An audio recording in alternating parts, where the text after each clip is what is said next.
Hello guys, कैसे हैं आप लोग। आई होप आप सब अच्छे होंगे। हम भी ठीक हैं। तो चलिए स्टोरी को स्टार्ट करते हैं पार्ट 6 के साथ। अनाया जब बनारस पहुंचती है तो वहाँ पर जैसे ही वो ट्रेन से उतरती है ना, उसको एक अजीब सा फील होता है, जैसे मानो ये शिव की नगरी है, बस उसी का आने का इंतज़ार कर रहे थे। एक अलग सी शांति, एक बार फिर से वही शांति, वही सुकून उसको फील होने लगता है। वो अपनी आंखें बंद करती है और गहरी गहरी सांसें लेती है और ऊपर की तरफ देखते हुए कहती है, हे भगवान, एक बार फिर से मैं तेरे दर पर आई हूँ। मैं आपसे यही उम्मीद करती हूँ और मेरी यही दुआ है कि मेरी ये इच्छा पूरी कर दो, उसे मेरे नसीब, मेरे भाग्य से जोड़ दो। मैं आपसे और कुछ नहीं मांगूंगी, मेरे लिए बस यही काफ़ी है कि वो मेरे भाग्य से जुड़ जाए, मेरे साथ मेरी जीवन उसका बन जाए। अनाया मनी मनी यही दुआ मांगती है और फाइनली वो शिव की नगरी में कदम रखती है। प्रिया, रिया अपने अपने हाथों में बैग्स थे। तीनों का अपना बैग था। तीनों अपने हाथों में बैग लिए हुए स्टेशन से बाहर आते हैं और जिस गाड़ी का उसके पिता ने जिक्र किया था उधर देखने लगते हैं। इधर उधर नज़र दौड़ाने के बाद उसको एक नज़र आती है कि एक ब्लैक कलर की कार खड़ी है और उसके कार के जस्ट बाहर एक इंसान, शायद ड्राइवर, खड़ा था और उसके हाथ में एक बोर्ड था जिस पे लिखा हुआ था अनया। उसके नाम लिखे हुए थे और वो जब देखती है ना तो समझ जाती है कि ये कार उसी के लिए आई है। उसके पास जाती है और कहती है, हाय, आई एम अनया। मैं हाँ मैडम जी, आपके पापा जी ने बोला था, हम आपको लेने के लिए आए हैं, चलिए बैठिए। अनया, रिया जो है आगे ड्राइवर के साथ बैठ जाती है और अनया और प्रिया जो है पीछे वाले सीट पर बैठ जाते हैं और इनकी जर्नी स्टार्ट होती है घर के लिए, बनारस में जो उसके पिता ने घर लिया था वहाँ के लिए। वहाँ जाने का रास्ता जो है ना, वो मंदिर है ना, काशी विश्वनाथ मंदिर, वहाँ से होकर गुजरता है और वहाँ पर उनका जो गेट नंबर 3, हाँ गेट नंबर 3 से होते हुए जाता है। रास्ते में जब वो गेट नंबर 3 आता है ना तो ड्राइवर देखते हुए कहता है, देखिए मैडम जी, यहाँ से काशी विश्वनाथ भगवान भोलेनाथ की मंदिर की गेट है और यहाँ से अंदर जाया जाता है। आप गए थे, हमने सुना था कि आप आए थे कुछ दिन पहले। अनाया कुछ नहीं कहती, लेकिन प्रिया जो है वो कहाँ चुप रहने वाली थी। वो बोलती है, अरे भैया, हम लोग कुछ दिन पहले ही आए थे और हाँ, हमने सभी जगह पर सारे मंदिरों के दर्शन किए, भोलेनाथ की भी दर्शन किए, बहुत भीड़ थी। ड्राइवर जो है हंसते हुए कहता है, हाँ आप लोग संगम के टाइम आए थे ना, बहुत ज़्यादा भीड़ थी, बहुत। वो ड्राइवर भी शायद बातूनी था या माहौल को थोड़ा सा ठीक करने की कोशिश कर रहा था, क्योंकि कार में माहौल थोड़ा सा अजीब थी। रिया तो एकदम साइलेंट, उसको किसी की चीज़ से कोई मतलब नहीं थे, बस वो एक बॉडीगार्ड थी, उसे अनया की रक्षा करनी है, बस इतना ही, उसके लिए और कुछ मायने नहीं रखता है। अनया तो एकदम उदास नज़रों से पूरे चलती हुई गाड़ी से जो भी नज़ारा दिखता है उसको बस देखे जा रही थी। शायद उन भीड़ में उस ब्राउन आंखों को ढूंढ रही हो। और प्रिया भी खिड़की के बाहर देख रही थी, लेकिन उसके चेहरे पे बनते बिगड़ते जो भाव थे ना, वो ड्राइवर जो है अपने मिरर से नोटिस कर चुका था, सामने फ्रंट मिरर से। और इसी चीज़ माहौल को ठीक करने के लिए वो बस बात करने की कोशिश कर रहा था, लेकिन प्रिया तो बोलती है लेकिन और कोई नहीं बोलता, इग्नोर कर देते हैं, तो ड्राइवर भी चुप हो जाता है। उसको भी थोड़ा अजीब लगता है, लेकिन वो चुप हो जाता है। लगभग 1 घंटे लग जाते हैं। 1 घंटे बाद जो है ड्राइवर उन्हें लेकर घर पहुंचता है। घर में जैसे ही गाड़ी जब एंटर करती है ना दरवाजे से अंदर, तो वहाँ का माहौल विंडो से देखकर प्रिया थोड़ा चौंक जाती है, क्योंकि ये एक नॉर्मल सी जगह थी। नॉर्मल से एक होता नहीं है जैसे कि रेजिडेंटल एरिया हो, गली टाइप का, जहाँ पे लगभग 10-12 फीट की गलियाँ हैं और काफ़ी सारे, मतलब सिर्फ घर हैं लाइन से, बच्चे जो है बाहर खेल रहे हैं, मतलब इस तरह का माहौल था। और ये माहौल देखकर प्रिया थोड़ा चौंक जाते हैं, क्योंकि कभी भी अनया के पापा ऐसे माहौल में अनया को भेजेंगे नहीं, बचपन से लेके अब तक। भले ही वो लोग गुप्त फैमिली जो हैं अपनी आइडेंटिटी छिपा रहे हैं, लेकिन फिर भी अभी भी वो काफ़ी अच्छी लाइफ जी रहे थे, छिप कर भी। ये एक मिडिल क्लास फैमिली का कह सकते हैं कि होता नहीं है कि एक ग्रुप में मिडिल क्लास फैमिली के ही लोग रहते हैं एक जगह पर, इसी टाइप का एरिया था। थोड़ी सी अब क्या छोड़ो, आगे बढ़ाते हैं। जैसे ही कार रुकती है, अनया गाड़ी से बाहर निकलती है, आसपास अपनी नज़रें दौड़ाती है। वहाँ का माहौल को देखकर उसको भी थोड़ी सी अजीब लगती है, क्योंकि वो ऐसे माहौल में कभी रही नहीं है। ऐसी जगह पर बच्चे बाहर आधे अधूरे कपड़े में खेल रहे हैं, इधर से उधर दौड़ रहे हैं, लोग छतों से बाहर झांक रहे हैं, नज़ारे देख रहे हैं, इस टाइप का था वहाँ की चीज़ें।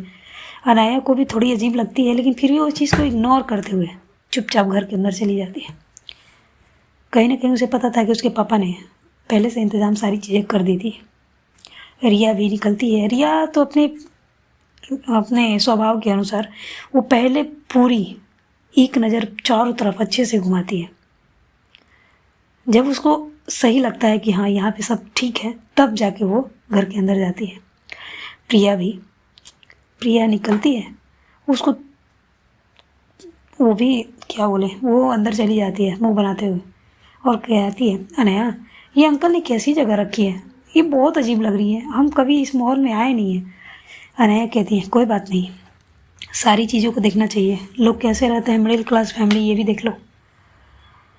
ठीक तो है, लेकिन उनके घर के अंदर भी बच्चों के चिल्लाने की आवाज़ें जा रही थी। बाहर बच्चे खेल रहे थे, इधर से उधर दौड़ रहे थे, उन सारी चीज़ों की आवाज़ें जा रही थी। कहीं ना कहीं अनाया थोड़ी सी इरिटेट भी हो रही थी, लेकिन कहते हैं ना, समय पे सब कुछ सहना पड़ता है और थोड़ी बहुत चीज़ें तो एडजस्ट करके रहना पड़ता है।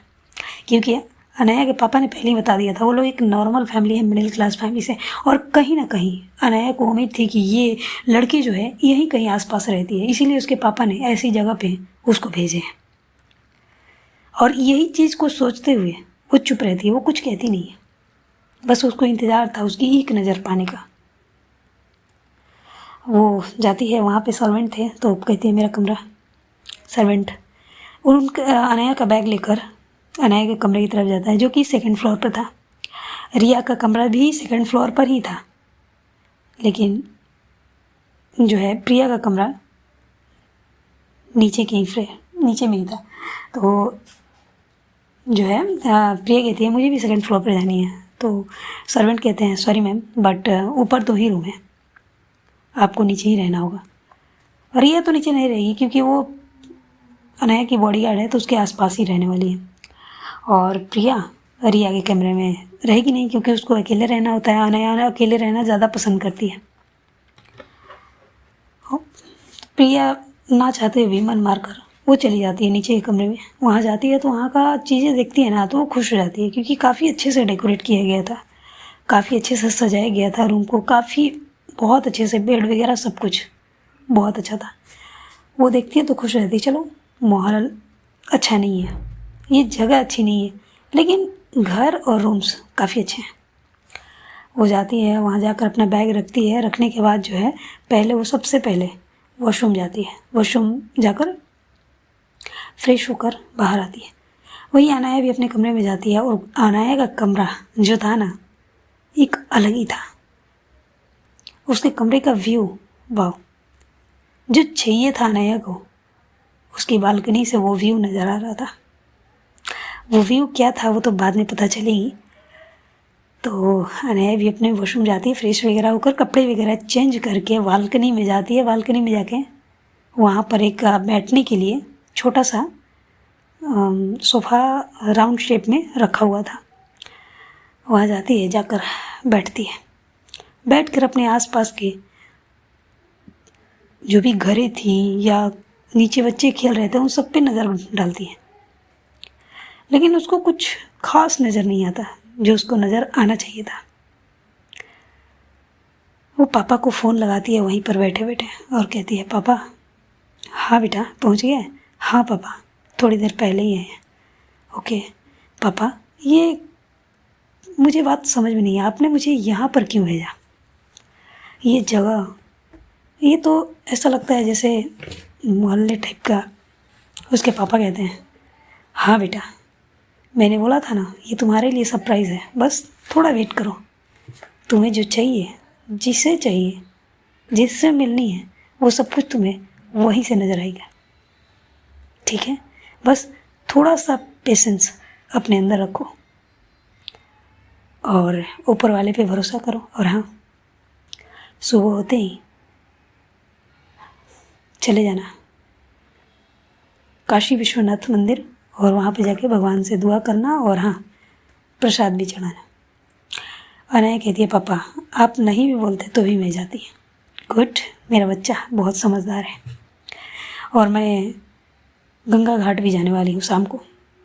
ठीक है, जाओ, क्योंकि अभी 3 बज रहे थे, अब उन लोग को रेडी भी होनी है और गंगा घाट भी जानी है।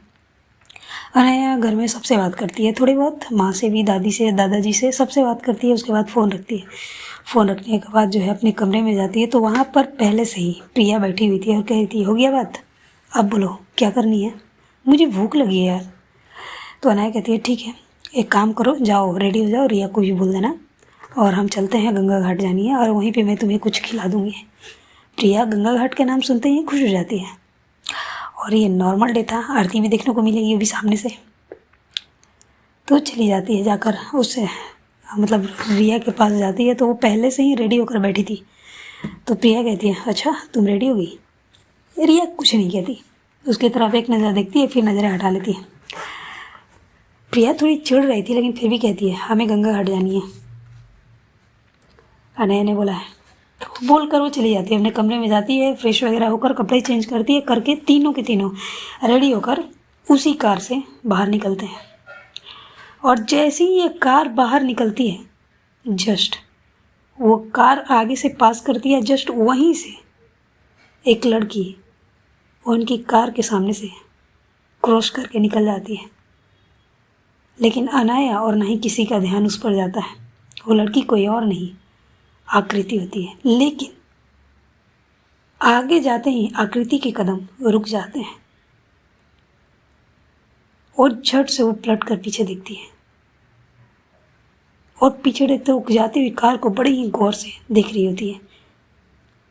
उसको ऐसा फील होता है जैसे वो नीली आंखें मैंने देखी, फिर से देखी, वो नीली आंखें, कहीं वो कार में वो नीली है।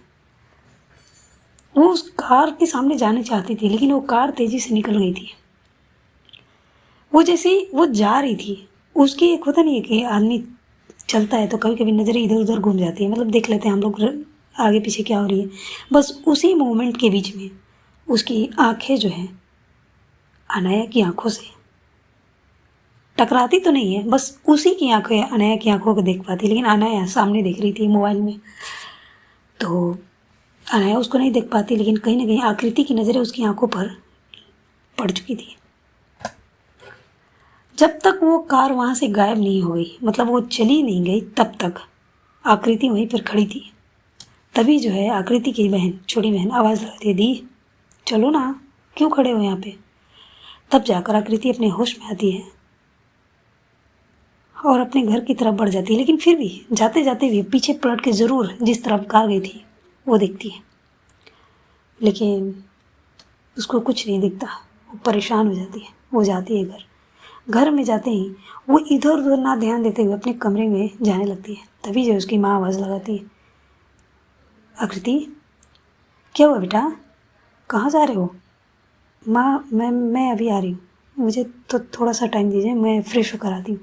ये बोलकर बिना पीछे पलटे वो अपने कमरे में चली जाती है। जाकर अपने कमरे को दरवाज़ा लॉक करती है और लॉक करने के बाद अपने जो स्टडी टेबल था वहाँ पर जाती है और जाकर एक बुक निकालती है बाहर। काफ़ी सारे बुक रखे हुए थे, उसमें से एक बुक बाहर निकालती है और उस बुक को खोलती है। उसमें से एक स्केच किया हुआ पेज निकलता है जिस पर वो आंखें बनी हुई थी, थोड़े से फोरहेड बने हुए थे, नोज़ बने हुए थे, लेकिन कुछ चीज़ें अभी भी बहुत ही चीज़ें अधूरी थी, क्योंकि आकृति जब मिली थी अनया से वो फेस को उतना ज़्यादा गौर नहीं की थी जितना उसे अट्रैक्ट किया था उसकी नीली आंखें। और वो आंखें उसके दिल और दिमाग में इस कदर बैठ गई थी कि उसने उसका स्केच बनाकर अपने बुक के बीच में रखा हुआ था। वो आंखें वो पेज बाहर निकाल कर बड़ी गौर से उन आंखों को देखने लगती है।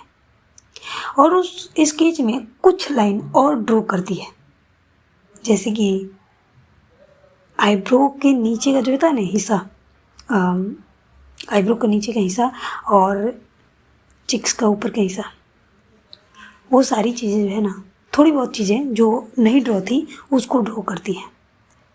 अभी भी उसको उस नीली आंखों वाले इंसान की चेहरा पूरी तरह से याद नहीं थे, इसी वजह से वो स्केच जो है अधूरा था, लेकिन आंखें पूरी थी। उसको देखती है, उस पर हाथों से अपने सहलाते हुए कहती है, क्या तुम थे? मुझे ऐसा क्यों लगा कि ये आंखें मैंने एक बार फिर से थोड़ी देर पहले देखा। ये बेचैनी, ये दिल में दर्द, ये किस चीज़ का एहसास है?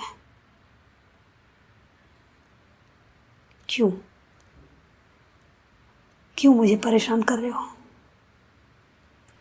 या तो आना है तो सामने आओ, या तो नहीं आना है तो मेरे दिल और दिमाग दोनों से गायब हो जाओ। यही सब बोलते हुए उसकी आंखें नम हो जाती है, और जैसे ही उस आंखों से कुछ बूंदें उस पेज पे गिरती है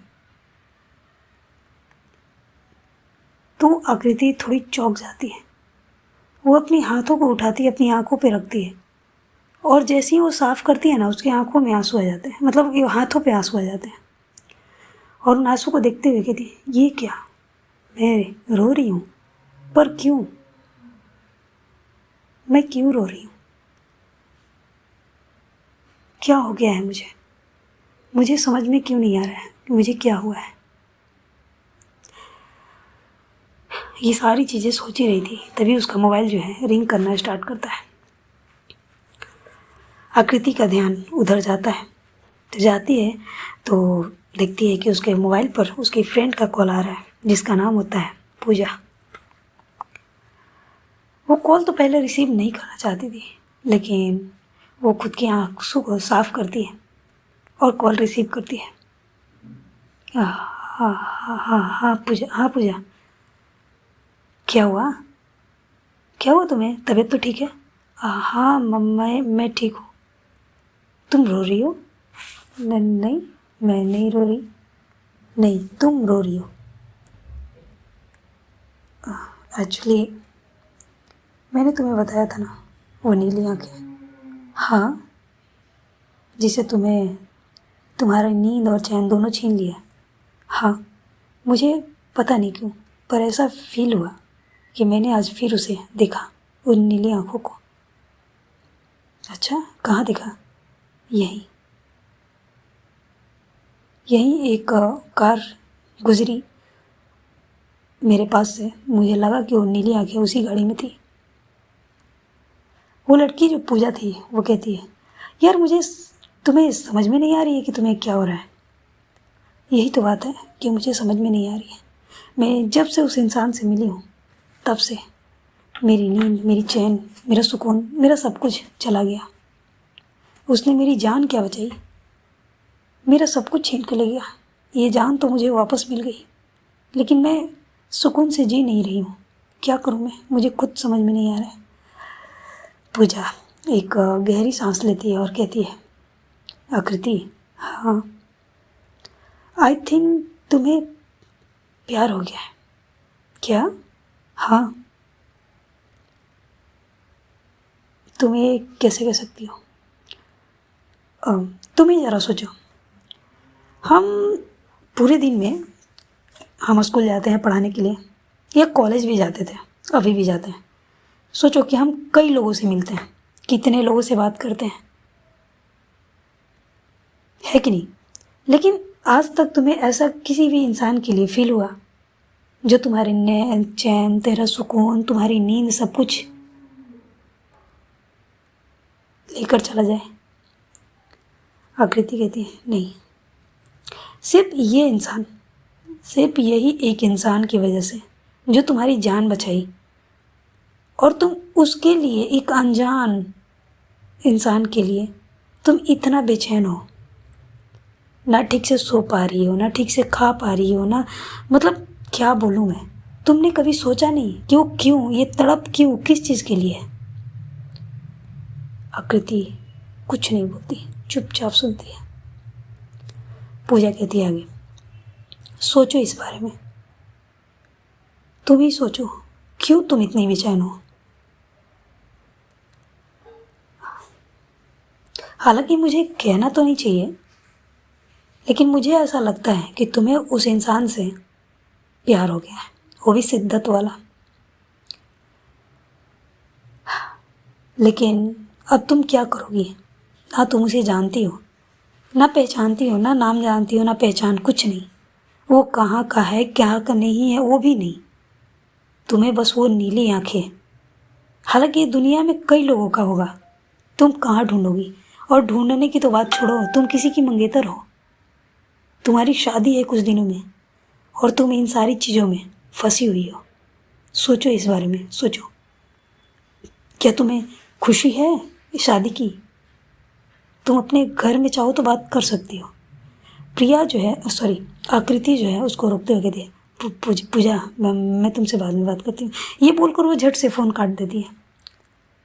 वो जाकर अपने बेड पर बैठ जाती है और बैठते हुए अपने आंसू पोंछते हुए कहती है,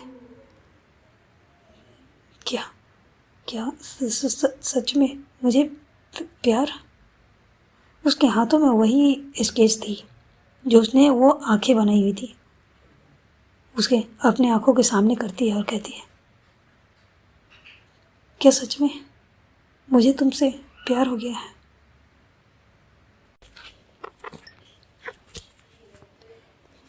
आकृति की आंखों में आंसू थे।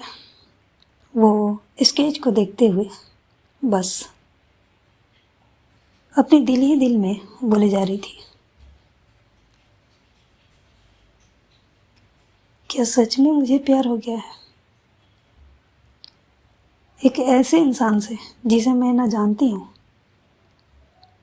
ना पहचानती हूँ, ना अता है ना पता है, कुछ नहीं है।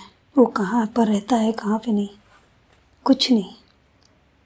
और वो भी एक लड़की। हाँ, आकृति को पता था अनया एक लड़की है।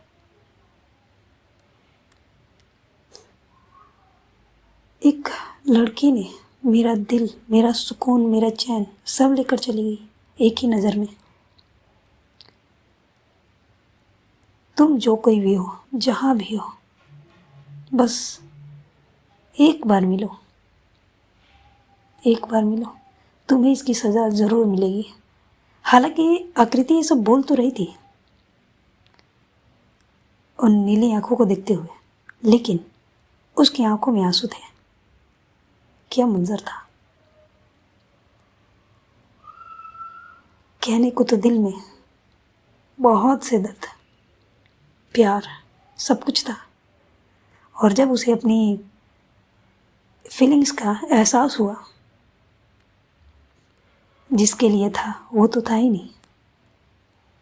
किससे शेयर करे अपनी फीलिंग, किसे बताए? आकृति को अपनी मोहब्बत की एहसास तो हो गई थी, लेकिन वो मोहब्बत था कहाँ? इतने दिनों में आकृति का बुरा हाल हो गया था।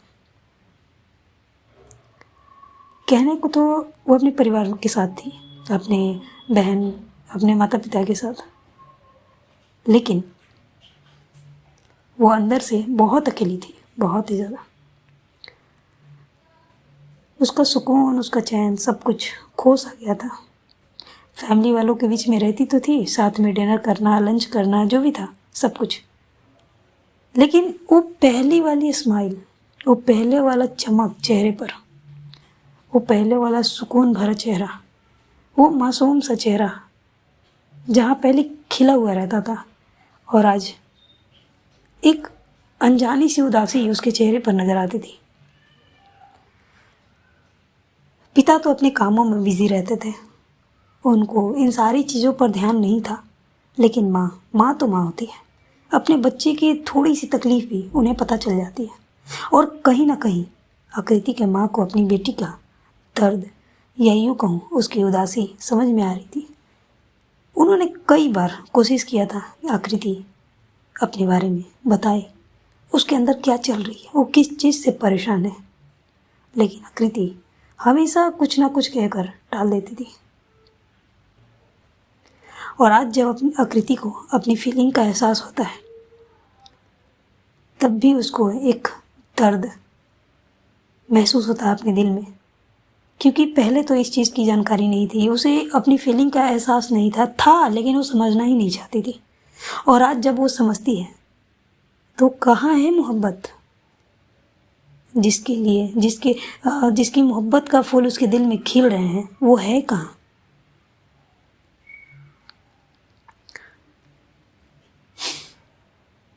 उसको समझ में नहीं आ रहा था कि अब क्या किया जाए। एक तरफ उसकी सगाई हो चुकी थी, हालांकि ये सगाई भले ही ये सगाई उनकी नज़र में झूठी हो, हालांकि फैमिली वाले की नज़र में सही है, और ये जब तक सही रहेगी तब तक, जब तक कि वो शादी पूरी तरह से टूट नहीं जाती। आकृति को तो यही लगता है कि लड़का शादी तोड़ देगा, कब तक टूटेगा इसकी जानकारी नहीं थी, क्योंकि शादी की तैयारियां सब कुछ स्टार्ट हो चुकी थी। कुछ समय बाद जो है आकृति की छोटी बहन आती है, दरवाज़ा खटखटाती है। आकृति कहती है क्या हुआ, तो आकृति की बहन बताती है दी चलो पापा आए हैं नीचे बुला रहे हैं। आकृति कहती है ठीक है चलो मैं आ रही हूँ। वो जो स्केच था उसको फिर से उसी बुक में रखती है और बुक को 2-3 बुक के नीचे रख देती है। उसके बाद वॉशरूम जाती है, अपना फ्रेश होती है, फ्रेश होने के बाद कपड़े चेंज करके वो नीचे आती है। जब नीचे आती है तो देखती है कि हॉल में एक इंसान खड़ा था, अपने बैग एक बड़ा सा सूटकेस लिए हुए, उसके साथ 2 लोग और खड़े थे और उनके पापा उनसे बात कर रहे थे। तभी जो है वो इंसान आते हैं, सोफे पर बैठते हैं, वहाँ पे टेबल पर वो सूटकेस रखते हैं और खोल देते हैं। खोलते ही आकृति को नज़र आता है कि उसमें काफ़ी सारे ज्वेलरी थे, तो वो समझ जाती है कि ये ज्वेलर्स कंपनी से, मतलब ये होता है ना, दुकान से आए हुए हैं ज्वेलरी लेकर। वहाँ पर आकर एक से एक बढ़ के सारी चीज़ें वहाँ पे रख दिए जाते हैं और दिखाया जाता है, जैसे कि नेकलेस, हाथों की बाला, पायल, मतलब बहुत कुछ था, नाक की नथ, मांग की टीका वगैरह सब ये लड़कों वालों की तरफ से पसंद करने के लिए भेजा गया था कि आकृति जो है अपने पसंद से ज्वेलरी सेलेक्ट कर ले। उसके माता पिता, आकृति के माता पिता बहुत ही ज़्यादा खुश थे और उनके साथ ही लड़का जो राजेश था उसका छोटा भाई भी आया हुआ था अपनी भाभी को देखने के लिए। जब उसकी नज़र जो है आकृति पर पड़ती है तो उसके खूबसूरत चेहरे को देखकर एक पल के लिए वो भी खुश हो जाता है, लेकिन एज अ पॉजिटिव है, एक भाभी के रूप में उसके चेहरे पे बहुत प्यारी स्माइल आ जाती है। वो जाता है और जाके आप मेरी होने वाली भाभी हो। आकृति कुछ नहीं कहती, बस एक नज़र उसको देखती है। तभी जो है आकृति की माँ कहती है हाँ बेटा यही है आकृति। वो लड़का झुक कर उसके पैरों को छू लेता है और कहता है नमस्ते भाभी जी, और वो सीधा खड़ा हो जाता है। आकृति तो थोड़ा शौक में थी और वहाँ खड़ी थी। उसको इन सारी चीज़ों की आदत तो नहीं कह सकते क्योंकि हर चीज़ फर्स्ट टाइम ही होता है, तो थोड़ा सा शौक हो जाती है। फिर वो लड़का जो है आकृति का हाथ पकड़ता है और कहता है भाभी आइए, मुझे आपके साथ ना बहुत सारी बातें करनी है। वो ले जाकर वहीं पे जहाँ ज्वेलरी वगैरह सब कुछ खोल कर रखी गई थी वहाँ पे उसको बैठा देता है, उसके बगल में बैठ जाता है। बैठने के बाद जो कहता है भाभी देखिए ये सारी चीज़ें जो है ना मम्मी ने ना आपके लिए भिजवाए हैं, और एक मतलब सेट अलग से रखा हुआ था जो लड़की की माँ ने पसंद कर लिया था पहले से ही, लेकिन फिर भी अपनी बहू की खुशी के लिए, या यूँ कहूँ कि उनकी अपने पसंद के लिए वो सारी चीज़ें दोबारा भिजवाती है। एक अपनी पसंद से साइड में रख चुकी थी कि अगर इसे ये पसंद आती है तो ये रखेगी, या नहीं तो अपनी पसंद से कुछ भी ले सकती है, यही चीज़ था। वो लड़का जो है वो वही चीज़ सेट जो था उसको निकाल कर सामने रखता है और कहता है भाभी ये देखिए ये मम्मी ने पसंद करके रखा है, अगर आपको इनमें से कोई चीज़ पसंद आती है तो आप इसे रखो, और नहीं तो आप कुछ और भी सेलेक्ट कर सकते हो। आकृति कुछ बोलती नहीं, बस वो ज्वेलरी जो है एक नज़र देखती है और फिर कहती है नहीं ठीक है मतलब ये ठीक है। जब ये बोलती है ना तो लड़का जो है खुश हो जाता है और कहता है सच्ची हाँ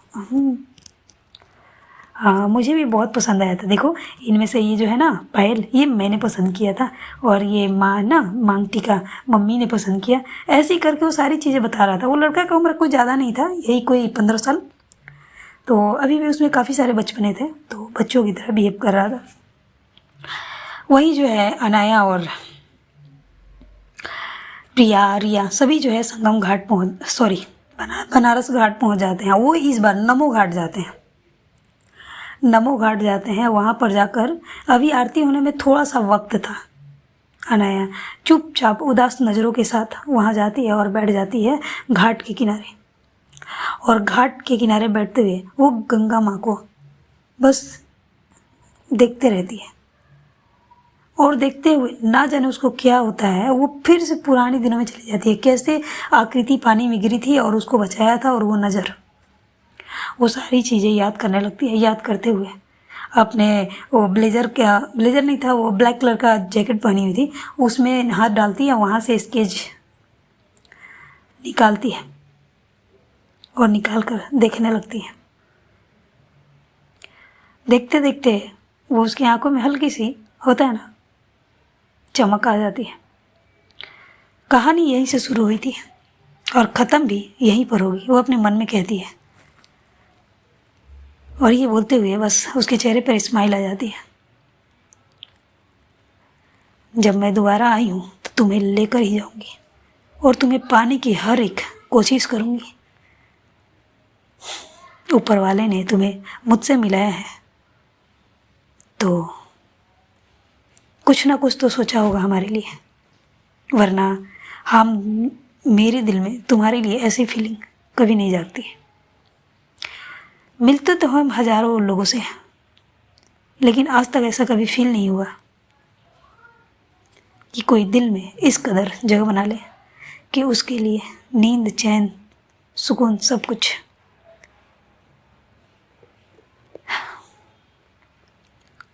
कहाँ हो तुम? देखते हैं अगले पार्ट में क्या होता है। आज के लिए बस इतना ही।